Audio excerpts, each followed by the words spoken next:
నమస్కారం. Truth news కి స్వాగతం. హెడ్లైన్స్ చూద్దాం.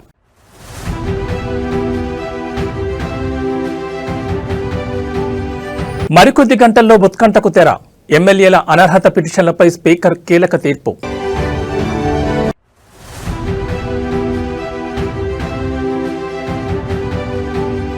నేడే తుదిపోరు. రాష్ట్ర వ్యాప్తంగా తుది విడత సర్పంచ్ ఎన్నికలకు ఏర్పాట్లు పూర్తి.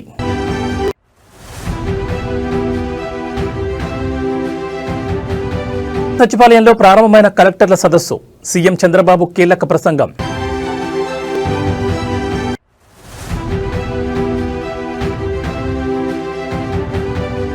మంది మహిళలకు క్యాన్సర్ చికిత్స. సోను సూద్ సేవలకు నెటిజన్ల ప్రశంసలు. ట్రైనీ కానిస్టేబుల్కు ఏపీ సర్కార్ శుభవార్త చెప్పింది. ట్రైనింగ్లో ఇచ్చే స్టైఫండ్ను భారీగా పెంచుతున్నట్లు సీఎం చంద్రబాబు ప్రకటించారు. మంగళవారం మంగళగిరిలోని ఏపీఎస్పీ 6వ బెటాలియన్ పరేడ్ గ్రౌండ్లో నిర్వహించిన కానిస్టేబుళ్ల నియామక పత్రాల పంపిణీ కార్యక్రమంలో ఆయన ముఖ్య అతిథిగా పాల్గొన్నారు. ఈ సందర్భంగా ఇప్పటి వరకు 4,500గా ఉన్న కానిస్టేబుళ్ల స్టైఫండ్ను 12,500కు పెంచుతున్నట్లు ప్రకటించారు.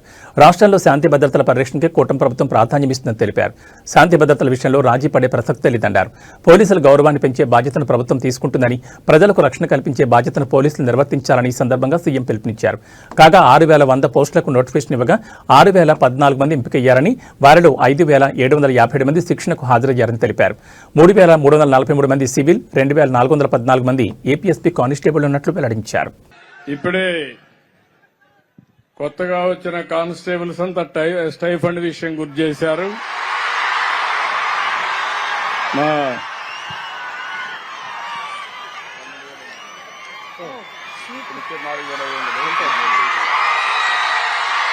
ఇప్పుడు ఇచ్చేది మీకు 4,500. దీన్ని 12,000 చేస్తున్నానని చెప్పి మీ అందరికీ హామీ ఇస్తున్నా. మీ ఆనందం చూసిన తర్వాత మేము ఎప్పుడు కాదనలేము. Are you happy? Good, congratulations. మీరు మీ కుటుంబం ఆనందంగా ఉండాలని మరొక్కసారి ఆకాంక్షిస్తూ all the best. Thank you one and all. Sir చాలా చాలా ధన్యవాదాలు సార్. అడగకుండా అమ్మాయినా అన్నం పెట్టదు అంటారు. కానీ ఈరోజు ఒక మాట, చిన్న మాట అడిగినందుకు ఈరోజు స్టైఫండ్ 2012 నుంచి 4,500 రూపాయలు మాత్రమే ఉన్న స్టైఫండ్ ని ఈరోజు ఒకే ఒక్క మాట అడిగినందుకు నేనైతే మొహమాటంగా 10,000 అన్నా, కాదు 12,500 ఇస్తానని చెప్పి మన పోలీస్ కుటుంబానికి అండగా నిలబడిన గౌరవ ముఖ్యమంత్రి చంద్రబాబు నాయుడు గారికి, ఉప ముఖ్యమంత్రి పవన్ కళ్యాణ్ గారికి మీ అందరి తరపున, పోలీసు శాఖ తరపున కృతజ్ఞతలు తెలియజేసుకుంటున్నాను sir. Thank you so much sir. ఇక డీటెయిల్స్ చూస్తే తెలంగాణ రాష్ట్ర రాజకీయాల్లో గత కొంతకాలంగా నెలకొన్న ఉత్కంఠకు తెరపడనుంది. 2023 అసెంబ్లీ ఎన్నికల్లో బీఆర్ఎస్ పార్టీ నుంచి గెలిచిన శాసనసభ్యులు అధికార కాంగ్రెస్ పార్టీలో చేరారు. దీంతో వారిపై అనర్హత వేటు వేయాలని కోరుతూ బీఆర్ఎస్, బీజేపీ నేతలు కోర్టును ఆశ్రయించగా స్పీకర్ వెంటనే చర్యలు తీసుకోవాలని కోర్టు ఆదేశించింది. దీంతో బీఆర్ఎస్ నేతల పిటిషన్లు పలు దఫాలుగా విచారించిన స్పీకర్ ఈ రోజు తుది నిర్ణయాన్ని ప్రకటించనున్నారు. ఈ పిటిషన్లకు సంబంధించి ఇప్పటికే 5 ఎమ్మెల్యేల తరపు అడ్వకేట్లకు స్పీకర్ కార్యాలయం నోటీసులు పంపింది. ఈ రోజు మధ్యాహ్నం 3:30 స్పీకర్ కార్యాలయంలో ఈ కీలక తీర్పు వెలువడింది. బీఆర్ఎస్ పార్టీ తరపు అడ్వకేట్లు, అలాగే పార్టీ ఫిరాయించిన ఎమ్మెల్యేల అడ్వకేట్లు తీర్పు ప్రకటన కోసం స్పీకర్ కార్యాలయానికి హాజరు కానున్నారు. తీర్పు వెలువడనున్న ఎమ్మెల్యేల జాబితా, అనర్హత పిటిషన్లపై నిర్ణయం తీసుకోనున్న ఎమ్మెల్యేల జాబితాలో అరికపూడి గాంధీ, తెల్లం వెంకట్రావు, బండ్ల కృష్ణమోహన్ రెడ్డి, ప్రకాష్ గౌడ్, గూడెం మహిపాల్ రెడ్డి ఉన్నారు. ఈ 5 ఎమ్మెల్యేల విషయంలో స్పీకర్ ఎలాంటి నిర్ణయం తీసుకుంటారనే దానిపై సర్వత్రా ఆసక్తి నెలకొంది. ఈ తీర్పు తెలంగాణ అసెంబ్లీలో ప్రస్తుత రాజకీయ సమీకరణలపై, ముఖ్యంగా ప్రతిపక్ష పార్టీల బలంపై, ఫిరాయింపుల నిరోధక చట్టం అమలుపై గణనీయమైన ప్రభావాన్ని చూపనుంది. మరో 5 ఎమ్మెల్యేల విచారణ జరుగుతుండడం, వీరిలో ఎమ్మెల్యే కడియం, దానం నాగేందర్లు వివరణకు సమయం కోరడంతో వారిపై చర్యలకు సమయం పట్టనుంది.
ఆంధ్రప్రదేశ్ రాష్ట్ర కాంగ్రెస్ చీఫ్ వైఎస్ షర్మిలపై ఆసక్తికర ట్వీట్ చేశారు సీఎం చంద్రబాబు. ఇవాళ వైఎస్ షర్మిల పుట్టినరోజు. ఈ నేపథ్యంలో కాంగ్రెస్ అగ్రనేతలతో పాటు 2 తెలుగు రాష్ట్రాల్లో ఉన్న పలువురు రాజకీయ నాయకులు వైఎస్ షర్మిలకు శుభాకాంక్షలు తెలుపుతున్నారు.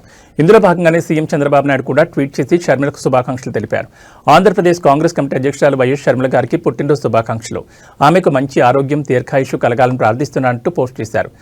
ఇక అటు తెలుగుదేశం పార్టీ సీనియర్ నాయకులు, టీటీడీ బోర్డు మాజీ సభ్యులు బి రామచంద్రరాజు మరణం పట్ల విచారం వ్యక్తం చేశారు సీఎం చంద్రబాబు. టీడీపీ వ్యవస్థాపకులు ఎన్టీఆర్ వీరాభిమానిగా, అఖిల భారత ఎన్టీఆర్ ఫ్యాన్స్ అసోసియేషన్ అధ్యక్షుడిగా పనిచేసి ఎన్టీఆర్ రాజుగా పిలిపించుకున్న రామచంద్రరాజు పార్టీకి చేసిన సేవలు చిరస్మరణీయమంటూ ఎమోషనల్ అయ్యారు. ఆయన ఆత్మశాంతికి ప్రార్థిస్తూ వారి కుటుంబ సభ్యులకు తన ప్రగాఢ సానుభూతిని తెలియజేస్తున్నారన్నారు.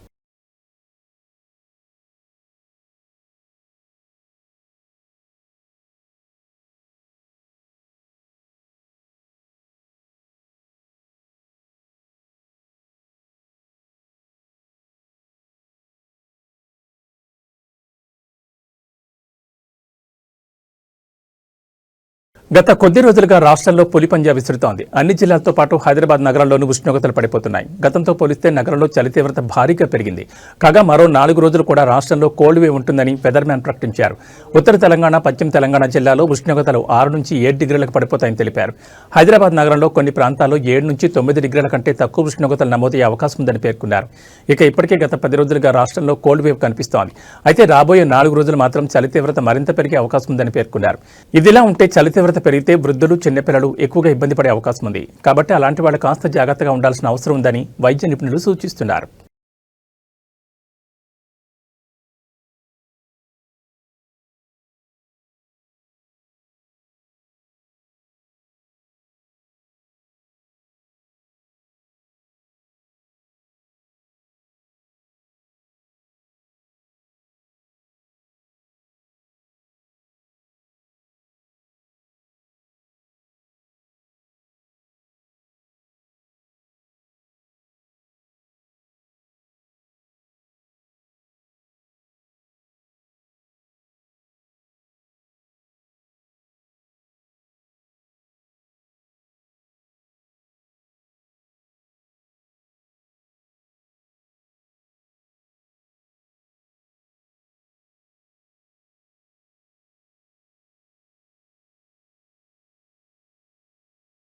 సర్పంచ్ ఎన్నికల ప్రక్రియ ముగియగానే పెద్ద ఎత్తున ఐఏఎస్ అధికారులను బదిలీ చేసేందుకు రాష్ట్ర సర్కార్ సిద్ధమవుతున్నట్లు తెలుస్తోంది. దీనికోసం సీఎం అధికారులు కసరత్తు ప్రారంభించినట్లు సమాచారం. ప్రధానంగా 2 ఏళ్లుగా ఒకే చోట పనిచేస్తున్న ఆఫీసర్లను తగ్గించడంతో పాటు ఇన్ఛార్జ్ ఆఫీసర్లు ఉన్న చోట పూర్తి స్థాయి అధికారులను నియమించాలని సీఎం భావిస్తున్నారు. అందులో భాగంగా ఏ ఆఫీసర్ను ఎక్కడ నియమించాలనే అంశంపై వరపతలు జరుగుతున్నట్లు తెలుస్తోంది. కాంగ్రెస్ అధికారంలోకి వచ్చి డిసెంబర్ 7తో 2 ఏళ్లు పూర్తయింది. ఈ కాలంలో ఐఏఎస్ అధికారుల పనితీరుపై సీఎం అధికారులు పూర్తి స్థాయి సమాచారాన్ని సేకరించారు. మంత్రులతో సమన్వయం, ఫైళ్ల క్లియరెన్స్, శాఖల్లోని సమస్యల పరిష్కారం, ప్రభుత్వ పథకాల అమలులో చొరవ, ఇలా పలు కోణాల్లో ఆఫీసర్ల పనితీరును ఆరా తీశారు. మెజార్టీ అధికారుల పర్ఫార్మెన్స్ సరిగా లేదని నిఘా వర్గాలు తమ నివేదికలు ఇచ్చినట్లు తెలుస్తోంది. అయితే కొందరు అధికారులు సీఎం ఆదేశాలను సైతం బేఖాతరు చేసిన సందర్భాలు ఉన్నట్లు విమర్శలున్నాయి. అలాంటి ఆఫీసర్లను అప్రాధాన్య పోస్టులకు బదిలీ చేయొచ్చని సెక్రటరియట్ వర్గాల్లో ఉన్న టాక్ వినిపిస్తోంది. అలాగే పలు కమిషనర్లు, కలెక్టర్ల పనితీరుపై నివేదికలు తీసుకుని సరిగా పనిచేయని అధికారులను బదిలీ చేయడానికి రంగం సిద్ధం చేసినట్లు తెలుస్తోంది.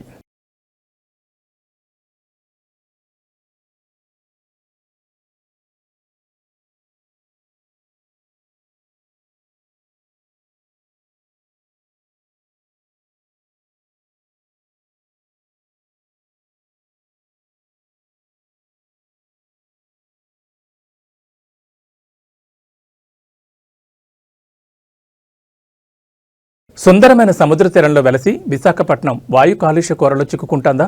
పట్టణాన్ని కాలుష్యం కమ్మేస్తోందా? నానాటికి పెరుగుతున్న కాలుష్యం ప్రజారోగ్యం ప్రభావం చూపుతోందా అనే ప్రశ్నలు ప్రస్తుతం విశాఖ వాసుల మెదళ్లను తొలుస్తున్నాయి. అంతర్జాతీయ స్థాయి నగరాలకు ఏమాత్రం తీసిపోని వసతులు విశాఖ సొంతం. పోర్ట్లు, అందమైన కొండలు, ప్రముఖ దేవాలయాలు, ప్రఖ్యాతిగాంచిన పర్యాటక ప్రాంతాలు విశాఖలో ఉన్నాయి. అయితే ఇటీవల నమోదవుతున్న ఎయిర్ క్వాలిటీ ఇండెక్స్ విశాఖ వాసులను కలవరపరుస్తోంది. 2016లో సగటున 103గా ఉన్న AQI ఈ ఏడాది డిసెంబర్ నాటికి దాదాపు 239 ఏక్యూఏకి చేరుకుంది. ప్రస్తుతం 190 వరకు నమోదవుతూ ఆందోళన కలిగిస్తోంది. వాయు కాలుష్యం కారణంగా శ్వాసకోశ సమస్యలు వస్తాయని వైద్య నిపుణులు చెబుతున్నారు. ముఖ్యంగా చిన్నారులు, పెద్దలు ఇబ్బంది పడతారని పేర్కొంటున్నారు.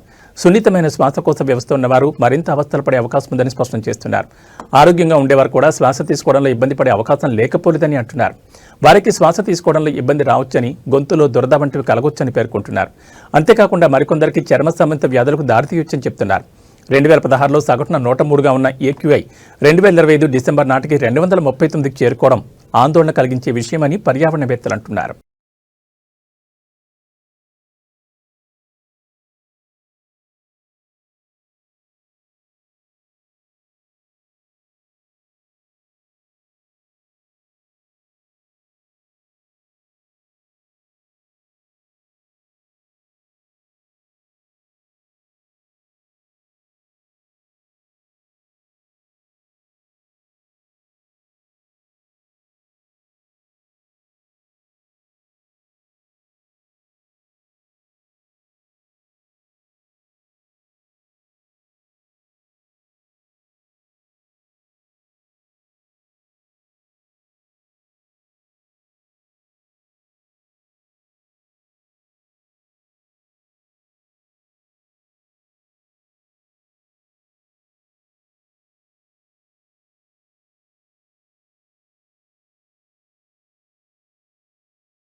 ప్రచారం ముగిసింది, పోరు మిగిలే ఉంది. రాష్ట్రంలో తుది విడత గ్రామ పంచాయతీ ఎన్నికలకు రంగం సిద్ధమైంది. బుధవారం రాష్ట్ర వ్యాప్తంగా 182 మండలాల పరిధిలోని 3752 పంచాయతీల సర్పంచులకు ఎన్నికలు జరగనున్నాయి.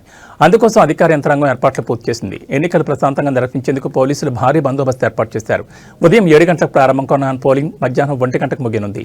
అనంతరం 2 గంటల నుంచి ఓట్లను లెక్కిస్తారు. రాష్ట్రంలో 3 విడతల్లో పంచాయతీ ఎన్నికలకు నోటిఫికేషన్ విడుదల చేసిన ఎన్నికల సంఘం బుధవారం 3వ విడత పోలింగ్కి ఏర్పాట్లు పూర్తి చేసింది. ఇప్పటికే రాష్ట్రంలో 2 విడతల్లో ఎన్నికలు పూర్తయ్యాయి.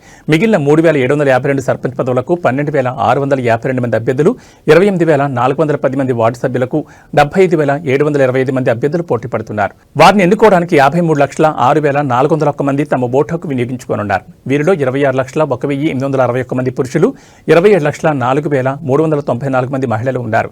ఇతరులు 140 మంది ఉన్నారు. వీరి కోసం 36,483 పోలింగ్ కేంద్రాలను ఏర్పాటు చేశారు. 3వ విడతలో ఇప్పటికే 394 మంది సర్పంచులు, 7,908 మంది వార్డు సభ్యులు ఏకగ్రీవంగా ఎన్నికయ్యారు. 11 సర్పంచ్ స్థానాలకు ఒక్కరు సైతం నామినేషన్ దాఖలు చేయలేదు. 116 వార్డు స్థానాలకు ఒక్క నామినేషన్ కూడా దాఖలు కాలేదు. 3వ విడత ఎన్నికల్లో పైచేయి సాధించడానికి అభ్యర్థులు, వివిధ రాజకీయ పార్టీల నాయకులు పెద్ద ఎత్తున ప్రచారం నిర్వహించారు. అభ్యర్థులు ఇంటింటి ప్రచారం నిర్వహించగా వారికి మద్దతుగా ఎమ్మెల్యేలు, మాజీ ఎమ్మెల్యేలు, మాజీ మంత్రులు, మాజీ ఎంపీలు గ్రామాలు, వాడలను కలిగి తిరిగారు. అసంతృప్తితో ఉన్న వారిని బుజ్జగించడం, హామీలు ఇస్తూ పార్టీలో చేరే విధంగా ప్రచారం చేశారు. మద్యం, డబ్బు, చీరలు, ఇతర వస్తు సామగ్రిని పెద్ద ఎత్తున పంపిణీ చేశారు. ఎన్నికల కోడ్లో భాగంగా విస్తృతంగా తనిఖీలు చేపట్టిన పోలీసులు ఇప్పటి వరకు 9.11 కోట్ల విలువైన మద్యం, నగదు, ఇతర వాటిని పట్టుకున్నారు. శాంతి భద్రతలకు ఎలాంటి విఘాతం కలగకుండా ఉండడానికి గతంలో నేర చరిత్ర ఉన్న 36,165 మందిని బైండౌట్ చేశారు. 912 ఆయుధాలను వెనక్కి తీసుకున్నారు. 2.09 కోట్ల నగదును పట్టుకోగా 3.81 కోట్ల మద్యాన్ని సీజ్ చేశారు.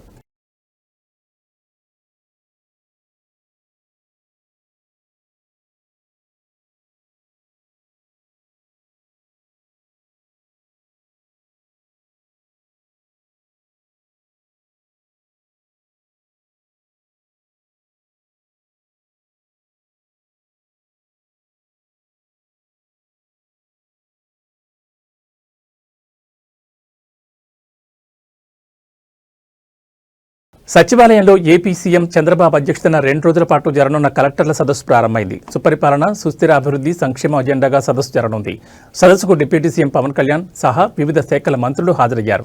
గత 4 కలెక్టర్ల సదస్సులో సీఎం చంద్రబాబు నాయుడు జీఎస్టీపీ, వృద్ధి లక్ష్యాలు, సంపద సృష్టిపై దృష్టి సారించడం, పర్యాటక రంగం, స్థానిక వనరుల వినియోగం, రెవెన్యూ, చట్టపరమైన అంశాలు, ఉద్యోగ అవకాశాల సృష్టి, మౌలిక సదుపాయాలు, పెద్ద ప్రాజెక్టుల గురించి మాట్లాడారు. వివిధ అంశాలపై చర్చించి ఒక రోడ్ మ్యాప్తో ప్రభుత్వం ముందుకెళ్తోంది. గత 3 నెలల్లో రాష్ట్ర ప్రభుత్వం చేపట్టిన కార్యక్రమాలపై సదస్సులో చర్చించనున్నారు.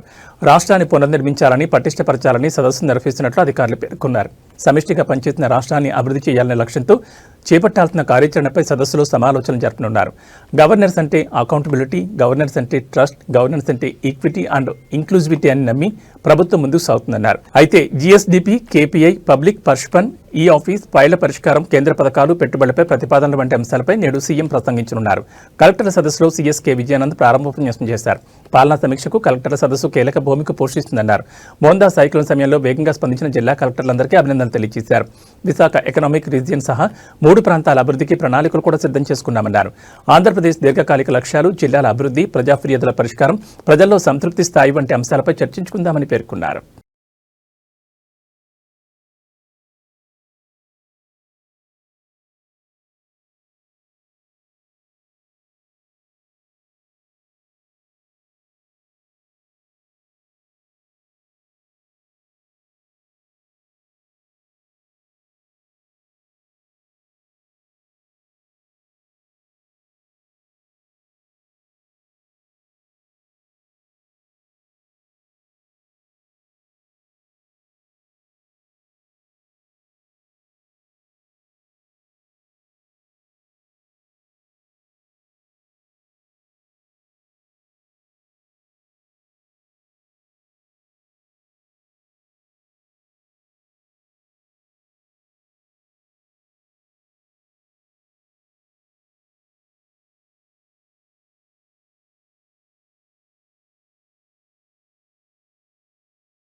ప్రస్తుతం ప్రైవేట్ క్యాబ్ సంస్థలు వసూలు చేస్తున్న అధిక ఛార్జీలు, క్యాన్సిలేషన్ సమస్యలు, రద్దీ సమయంలో ఎక్కువ ధర నుంచి ప్రయాణికులకు ఉపశమనం కలిగించడమే ఈ యాప్ ప్రధాన ఉద్దేశం.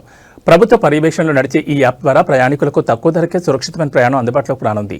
ఈ ప్రాజెక్టుపై కేంద్రం ఇప్పటికే కసరత్తు పూర్తి చేసింది. ఇప్పటివరకు సుమారు 56,000 మంది డ్రైవర్లు భారత్ టాక్సీ యాప్లో తమ పేర్లను నమోదు చేసుకున్నట్లు కేంద్ర ప్రభుత్వం వెల్లడించింది.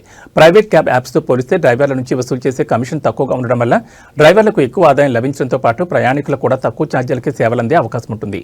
ఈ కొత్త విధానం రవాణా రంగంలో పారదర్శకతను పెంచడమే కాకుండా సామాన్య ప్రయాణికులకు ఆర్థికంగా భారీ ఊరటనిస్తుందని నిపుణులు భావిస్తున్నారు. అలాగే ముందస్తుగా రిజిస్టర్ అయిన డ్రైవర్లు అందుబాటులో ఉండడంతో ఎటువంటి అవాంఛనీయ సంఘటనలు చోటు చేసుకోకుండా ఉంటాయి.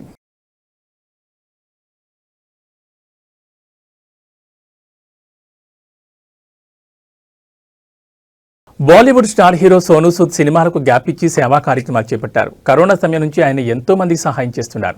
తనను సాయం అంటూ కోరిన వారి కష్టాలు తీరుస్తూ రియల్ హీరోగా మారిపోయారు. నిత్యం ఎంతో మంది సహాయం చేస్తూ స్టార్ హీరోలు అందరికంటే ఎక్కువ పాపులారిటీ దక్కించుకున్నారు. ప్రజల మనసులు గెలుచుకుంటున్నారు. అంతేకాకుండా ఓ ఫౌండేషన్ పెట్టి ఎంతో మంది పేదలకు సహాయం అందిస్తున్నారు. తాజాగా సోనూ సూద్ మరోసారి మంచి మనసును చాటుకున్నారు. తన ఫౌండేషన్ ద్వారా దేశంలో ఉన్న 500 మంది మహిళలకు రొమ్ము క్యాన్సర్ చికిత్స చేయించారు.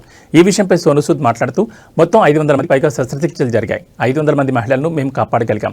వారంతా కొత్త జీవితాన్ని పొందారని, వారి కుటుంబాల్లో ఆనందం నింపినందుకు సంతోషంగా ఉన్నారని అన్నారు. సమిష్టి కృషి ద్వారా మాత్రమే ఇలాంటి గొప్ప పనులు జరుగుతాయని పేర్కొన్నారు. ఇది ప్రారంభం మాత్రమే. భవిష్యత్తులో ఇలాంటి కార్యక్రమాలు మరెన్నో చేయాలనుకుంటున్నట్లు వెల్లడించారు.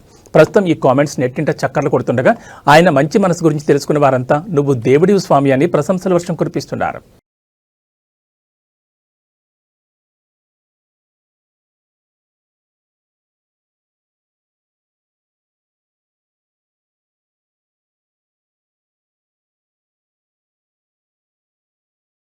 ఏవీ బులెటిన్ విశేషాలు. మరో బులెటిన్లో మళ్ళీ కలుసుకుందాం. నమస్కారం.